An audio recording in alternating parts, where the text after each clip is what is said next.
Hey, so I want to make a quick video on potentially the new best Atlas strategy for no investment. Obviously this strat is untested, but it's looking very strong because of the new destructive play keystone. So what this does, modifiers to the final map boss in each map also apply to these summon bosses, and you summon 1 to 3 bosses. Assuming these are all equal weighted, there should be 2 additional bosses.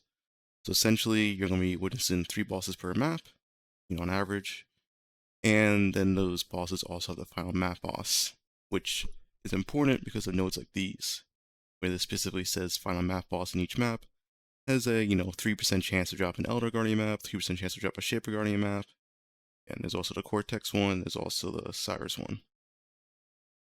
So yeah, this is like pretty much a brand new mechanic since this has always been final map boss. We never had this before. The reason why this strategy is potentially insane is because of how low investment this strategy is for how much currency you'll make. So essentially the average comes to around, I believe, like 35% chance to drop either a synth map, a Elder or Shaper map, or a Conqueror map with this new keystone. So for boss rush, and honestly, that's quite insane. You're making, 20 chaos minimum up to like a divine, you get like a Cortex map, something, right? And those maps can also be duped since we're taking all the map dupe nodes.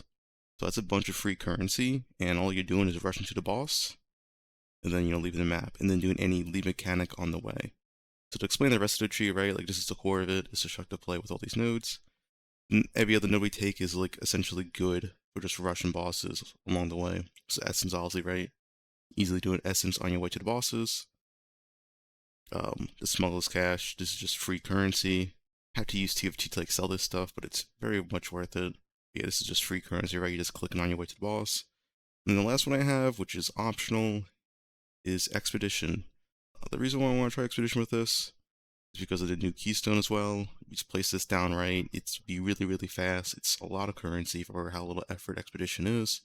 So yeah, but Expedition is the optional one. You could obviously not take Expedition and go like strong boxes, or you can go shrines, or you can get more of these nodes that give you a chance to drop an additional connected map for better map sustain. I'm not sure how the map sustain will be. If you do need these nodes, then I will just take out Expedition. But yeah, I expect this strategy to be the best no investment strategy in 3.22. I don't think anything will come close to it. When I mean by no investment, I mean it's just alchemy orbs and a map you need to run, which you should be able to self-sustain.